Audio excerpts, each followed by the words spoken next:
Katka, ďakujem ti, že si s nami dneska tu. Ja sa veľmi teším a ďakujem za túto možnosť. No, som rada, že môžeme sa porozprávať o tvojich krásnych obrázkoch. A na začiatok, ak chceš, môžeš niečo povedať o seba, proste iba. Ako si sa dostala k tomu? Prečo to robíš? Čo vlastne všetko robíš? A čo ti napadne, no? Ja všetko robím, všade som. Všetci, čo ma poznajú, povedia, že Katka je všade, robí všetko, lebo ja som taká studnica napadol, takže robím a tvorím všetko, čo ma napadne. Takže, a tieto obrazy sú vlastne jednou z krásnych takých možností, ktoré mnou sem sú zrodené na tento svet. Takže je to intuitívna maľba. Dá sa povedať, to znamená, že vlastne ja ich v podstate vidím v určitých mojich víziách. Takže vlastne tvorím ich v tom prúde toho naladenia. Takže pre tú danú chvíľu. Takže to znamená, že podľa toho, či už to je, že akým obdobím prechádzam ja, alebo aké obdobie kolektívne prechádzame, tak podľa toho vlastne sa smotňujú, sa tvoria. Takže ja vždy vravím, že ja som len kanál, cez ktorý to proste tečie a ja už len chytím štetec a už proste ide to. Niekedy ani neviem, čo to bude, len vidím proste farby, určité a farby, možno aj tvári. A podľa toho, či ide o mandalu alebo či ide o intuitívny obraz. Lebo niekedy len cítim tlak, že proste choď, zober to platno, štetce a ideš. Niekedy nevidím takto, ale cítim tlak. A ten tlak ma vlastne doženie k tomu, že si sadnem za ten stôl a proste idem. A úplne možno také akože zaujímavé na tom celom je, že aj pre mňa je to veľká škola, pretože ma to učí ako keby ísť hlbšie do seba a počúvať tú moju intuíciu a to napojenie, pretože veľakrát sa mi stalo, že taká farba nejde k tej farbe a toto nebude dobre. To dať, presne tak. A vlastne som to celé poňala tak, že som išla do toho viac hlavou, no a nepúšťalo ma to na nič. Takže vlastne potom sa stalo z toho to, že vlastne ma to takto celý ten proces učil, že no nebudeš to takto robiť cez hlavu. Žiadne, že taká farba, takáto. Nie, proste nedávalo mi to zmysel, takže som sa zase takým procesom som išla. No a vlastne tak sa vlastne zrodili potom, že som pustila kontrolu.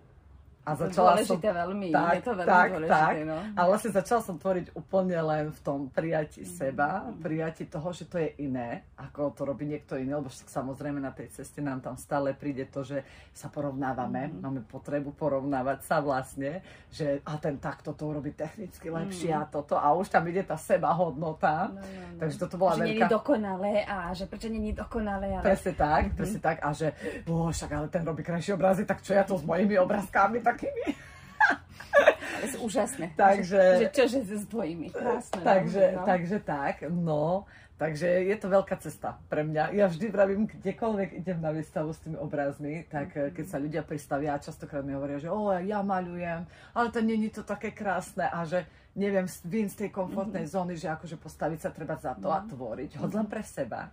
Tak ja im vždy hovorím vlastne, že keď človek vykročí, až potom vidí, že čo. Lebo ja tiež, keď som nevystúpila z toho a nepostavila sa za seba v rámci tej tvorby, tak by sa nikdy neotvorilo to, do čoho to narastlo, lebo začínalo to úplne s inou tvorbou, maľbou a z toho vzniklo vlastne to teraz, keď už som v tom plynutí, v tom flow, tak vlastne už to dokáže takto krásne plynúť a ísť to vlastne úplne v tom napojení, že to, čo sa chce zrodiť, tak to sa zrodí. Je to úžasné, veľmi sa mi to páči. A je napríklad k tomu, čo viem, niekto si, veľmi sa mu páči nejaký obraz, je tam aj možno nejaká aktivácia, keď si ho zoberie, alebo že ho ťahá až tá energia toho obrazu, že mu niečo to dá, alebo že dostane? No, tie obrazy, ja vždy vravím, že my, keď chodíme po výstavách, tak mám kúzelný stánok, ja tomu hovorím, lebo tie... Kúzelnica je celá, čarovnica, čarodejnica. Jasné, čarodejnica. Ale ja vždy vravím, že vlastne oni rozprávajú. Oni vždy, ja napríklad vravím, že keď mám niekde stánok a ľudia si intuitívne vyberajú, tak ani si nevyberajú, tak oni ako ten obraz si vyberie ich. Pretože mne sa začalo stávať také, že vlastne som na výstave, stojím pri tom stole, vlastne prejde človek raz, pozerá, aké krásne obrazy, prejde druhýkrát a tretíkrát sa zastaví, proste už pri konkrétnom, ktorý akože trikrát ho už volal a stále odoláva, že a nespýtam sa na cenu a nie toto. A tretíkrát sa zastaví a proste sa ma opýta, že čo ako, a ja mu vždy vravím, že taký čas mu dám ten obraz do ruky pred to srdce a mu poviem, že len si zavri oči, začne dýchať a ja ti začnem rozprávať to, čo mnou prúdilo, keď som ten obraz vlastne smotňovala. A no už teraz začínam o tom rozprávať, ja už mám všade z neho riavky. A vlastne oni takto, lebo ja keď tie obrazy intuitívne tvorím, ja si vždy otvorím ako keby ten portálik a vlastne mnou ide vlastne tie hodiny idú, čo vlastne keď a ja ho potom zavriem a ono je to tam uložené. A ono sa to otvorí vtedy, keď príde ten, pre koho bol stvorený. Ja vždy viem, že tie obrazy si vedia, ku komu majú ísť. Preto niektorý sa predá hneď a niektorý čaká, kým proste stretne toho, kto potrebuje tú jeho energiu. Presne, takže ja vlastne tomu človeku dám ten obraz vlastne pre to srdce, zavrie si oči, prepojím ho cez to srdce, cez ten dých a vlastne a tam už tie obrazy robia, čo majú. A to je na tomto krásne, že niekedy ja vidím, že niekedy ma ťahá na miesta, na výstavy, kde sa dostanem a nemám tam ísť ani preto, že by sa predali. Ale oni tam chcú držať energetický priestor. Priestor pre ľudí, ktorí sú tam. Akože a oni s nimi komunikujú. A ja vlastne potom vytvorím taký magic stávok, ako na poslednom festivale, kde vlastne ľudia vojdu do toho polia, kruhu. Áno, do toho poľa. Už rozprávam ako ty. Do toho poľa. Do poľa. A vlastne ja ich tam postavím a podľa toho, ktorý obraz im rezonuje, tak im ho dám a začnem im rozprávať vlastne to, čo mi ku mne prúdilo a bežne sa stalo, že oni tam plačú a že z nich idú veci von. Že už je tá aktivácia taká, že proste oni tie emócie a všetko na pôjde tom von. Na tom mieste to proste ide. A oni potom nemajú ako keby potrebu ten obraz vziať, ale on im chcel niečo odovzdať. A to je takéto krásne, čo ja vidím v tom obrovský zmysel, že tie obrazy mi vlastne ukazujú týmto, že oni nie sú smotnené len ako keby pre toho, kto ich má mať doma, ale oni dokážu robiť viac. Aj pre ostatných, možno aj návštevníkov, ktorí prídu vlastne, určite môžu nejakým spôsobom tú energiu rozprúdiť, alebo zabudiť. Aktivovať vnútri, hej. Je to tak. A hlavne tie partnerské, nemám tu teraz tie, ktoré boli maľované vyslovene akože v rámci mužsko-ženskej energie. Tak tie sú veľmi silné. A tam vidno, že to ľudí vzťahne a častokrát z nich ťahá presne to, či nemajú do riešenia, presne tak. To napríklad, keď ich niekto odmietne, alebo naopak tú obrovskú túžbu po láske. Hej, a oni to tam vidia. Oni to tam vidia. Ja nikdy nezabudnem, kebyže mám povedať taký príklad z praxe, keď som namaľovala ten obraz, ten partnerský, čo som ti ukázal, ten dúhový. Ten mal pre mňa veľkú hodnotu, lebo ja som ho cítila veľmi, veľmi silne. Aj mne rezonoval. Lebo niekedy namaľujem obraz, ktorý mi vôbec nerezonuje. A sa pýtam, že to som mala ozaj urobiť. Prečo som to robila? Presne tak, lebo hlavne by malo rezonovať mne. A hneď sa ozve na to človek, ktorý ho chce. Dobre, už nebudem pochybovať. Už máš toľkokrát, akože stalo sa toľkokrát, že už vieš, že proste... Že už proste hmotním všetko, čo mi príde. Aj keď to so mnou nie. No ale ten so mnou veľmi, a bolo pre mňa veľká výzva sa ho vzdať. Lebo som v ňom videla kúsok seba. A vlastne, na ten obraz sa mi ozvali 4 ľudia hneď. A proste si vravím, že teraz komu ho mám dať? Akože... Kto je ten? No, lebo nechcela som navyšovať cenu a tieto veci, ale tak komu ho dám? A proste bolo to úžasné na tomto, že mne hneď prišlo. Ja som sa každého spýtala, že prečo ho cítiš? Prečo ho chceš? A oni mi teraz písali, že tak sa mi páči, tak sa mi hodí do interiéru, alebo neviem čo.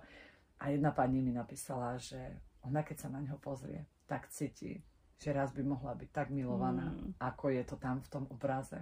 Lebo že to zrkadlilo vlastne. Lebo to bolo smotnené z tej mojej najväčšej lásky, ktorú ja dokážem cítiť. A no hneď som vedela, že ho posielam. No a vlastne až potom som sa dozvedela celý príbeh, lebo ja som jeho spálila, poslala som jeho na druhý koniec Slovenska. A ona mi potom píše asi o týždeň, ona sa ani neozvala, ani nič, že obraz došiel. A po týždni mi píše, že Katka, ja som tak vďačná, že ja som si ho dala za čelo postele a vždy, keď idem spať, sa na ňo naladím. Proste tak, ako som jej rozprávala cez to srdce. A že on ju vtiahne dnu. A normálne ako keby ju niečo objalo. Lebo ona bola po ťažkom rozvode, veľmi ubolená a proste už neverila ako keby na tú lásku. A potom stretla to v tom obráze, to fakt smotnenie tej lásky, tú, ktoré ja pre tú chvíľu som cítila. A ona vraví, že ona každý večer zaspáva s tým pocitom, že ona je milovaná. Ona vie, že niekde to tam je. a cez ten obraz to cíti. Úplne sa na to vie naladiť. Čiže toto sú také moje spätné, krásne väzby, kedy si poviem, že to má zmysel. Lebo ja som často pochybovala o sebe, o tom všetkom, čo ku mne ide, že taký obraz, že kto to kúpi, presne tak, na čo to, tak. To vyberie, no. To bola pre mňa veľká cesta. Ale tie spätné väzby ma proste úplne... Verím tomu, lebo one sú také energeticky dosť silné, aj keď iba takto sedíme vedľa. Sú akože úplne, každá je iná nejaká energia a z každej to iné dostaneš vlastne, takže môžem si veriť, že aj ona to čo potrebovala, to dostala. Určite.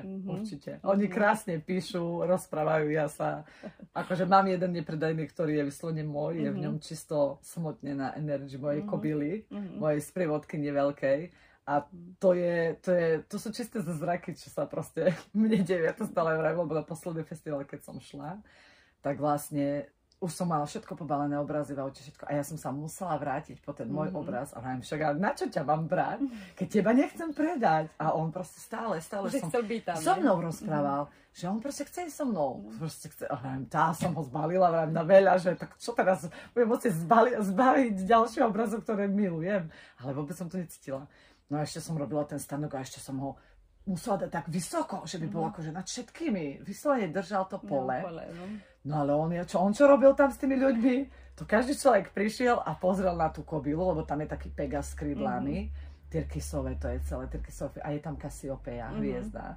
Je to veľmi zameraný obraz na ten kozmický pôvod duše.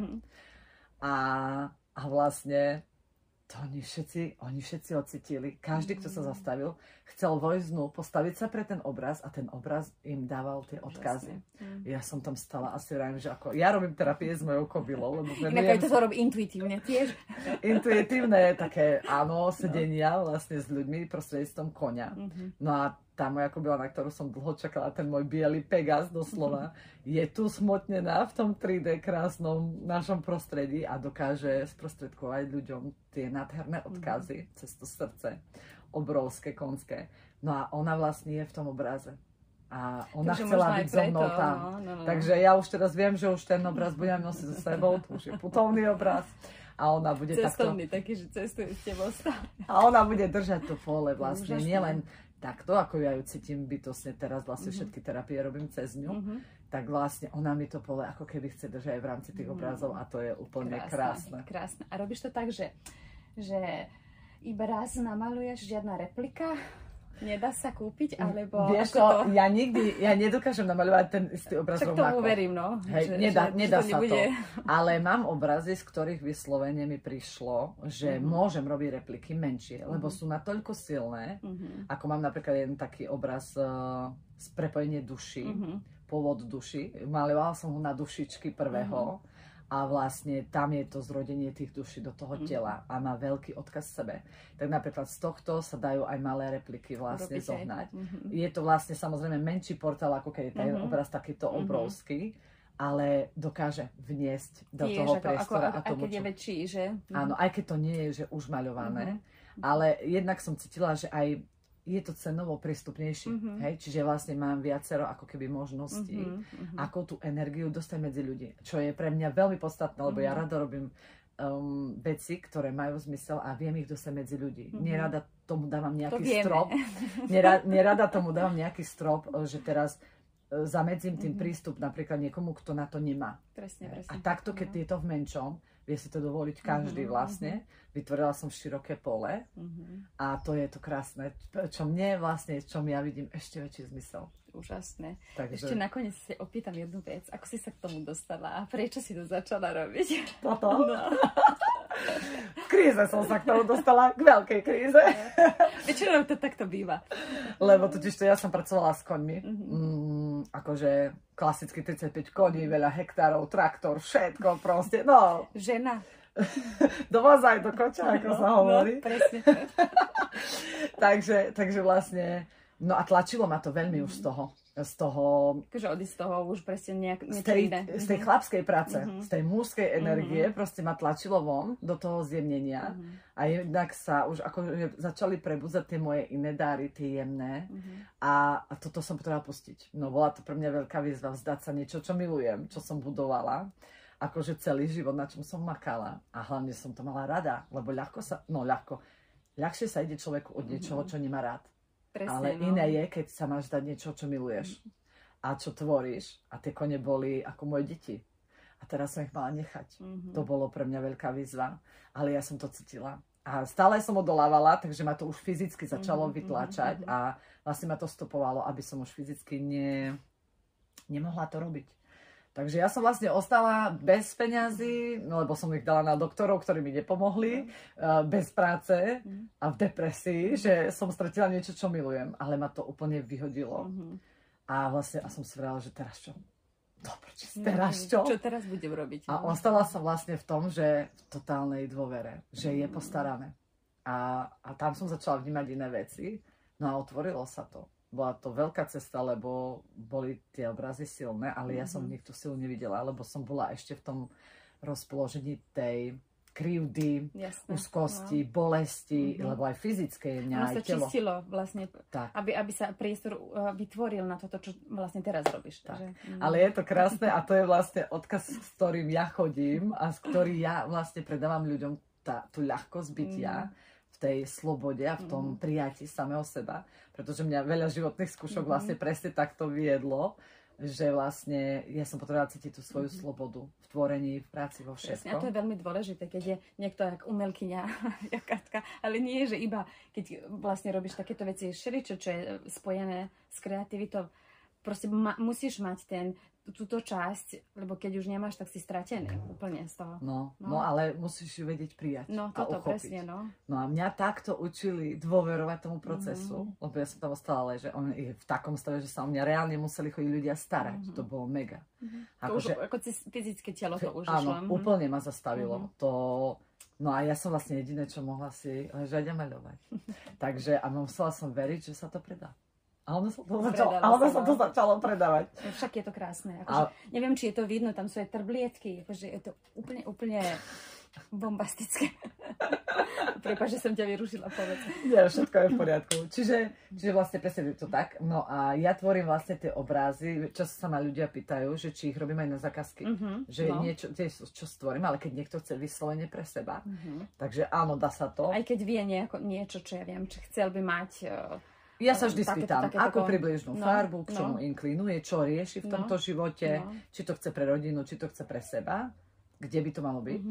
A vlastne väčšinou to je potom tak, že buď to vidím hneď, proste už keď tým človekom rozprávam, alebo mi povie, tento obraz sa mi páči, ale chcem ho v prevedení pre seba. A ja už sa ho spýtam podobné si a nie je problém. Má stvorený proste presne. Proste, akože také energy pre jeho a riešiť veci, ktoré rieši momentálne, akože byť podpora. Povedala by som, že to je vlastne taký sprievodca. Tak by som to nejak povedala, že to je cez také nejaké momentálne veci, ktoré prichádzajú ľudia. Vie to úžasné, vie to podporiť. Jednak aj harmonizovať nielen človeka, ale už aj to prostredie, ktorom je. Úžasné. Lebo tým, že to má doma, väčšinou ľudia si to dajú presne tam, kde potrebujú. Či už si to dajú do spálne, či už si to dajú do obývačky, či si to dajú na terasu, kde najviac času a do pracovne. Každý cíti, kde ten obraz, v ktorej sfére potrebuje. A to je krásne. Tie farby sú také, že také krásne, že cítiš sa úplne v pohode, hej, vedľa. Sú tu 3 obrázky, neviem, či vidíte, jeden je za chatkou. A úplne sú rôzni, a také rôzne farby, aj rôzne znamenie majú, ale akože úžasné niečo. Dáme vám tam určite nejaký preklik a budete ich vidieť. No, tak nechám pod videjkom, nechám všetké tvoje údaje, všetko, linky, nechám, aby ľudia, ktorí vlastne, lebo aj keď nie si zo Slovenska, kľudne sa môžete popozerať, lebo už s Katkou sme sa rozprávali, že by sme mohli dať aj do sveta, a čo by bolo veľmi úžasné, lebo verím si, že každý jeden obraz má svojho človeka, alebo ženu, vieš, ktorý čaká presne toto, alebo taký pocit pohody a takého šťastia, pokoja je pri ich. Takže aspoň ja sa cítim veľmi. Treba vyskúšať. No, akože treba vyskúšať. Prvýkrát som videla ich na festivale, keď sme boli spolu. A naozaj boli nádherní, boli úplne iní, vôbec nevyzerali takto. verím, že to bolo iné polie. Naučím sa. Ale akože tieto sú taká iná energia, krásne, také silné obrázky. Veľmi sa mi to páči. Ďakujem ti veľmi za náš rozhovor. Aj za možnosť, že ukážeme to aj iným ľuďom na Balkáne. No to sa teším, lebo ja som maľovala do Nemecka, maľovala som do Rakúska už obrazy, väčšinou rodinné chceli. Teraz sa posunieme trošku ďalej. Takže akože ja sa vždy teším, keď môžem sprostredkovať niečo, čo letí do sveta, lebo ja vždy lietam, ja vždy vravím, že ja som taká poletuška. Takže teším sa, keď môžu aj moja tvorba letieť. To budeme rada, keď dáme všetko tam, všetky informácie, lebo verím, že budeš mať dosť záujemcov, je to krásne. A ešte keď je to taký príbeh za tým, že to nie je iba obraz, že to je proste, môže byť aj tu pri vás a s takou aktiváciou a proste byť súčasťou procesu, tak to je iné niečo. Mega. To je mega. Ďakujem ti, Katka, ešte raz. Ja ďakujem. Počujeme sa, vidíme sa. Sa nám.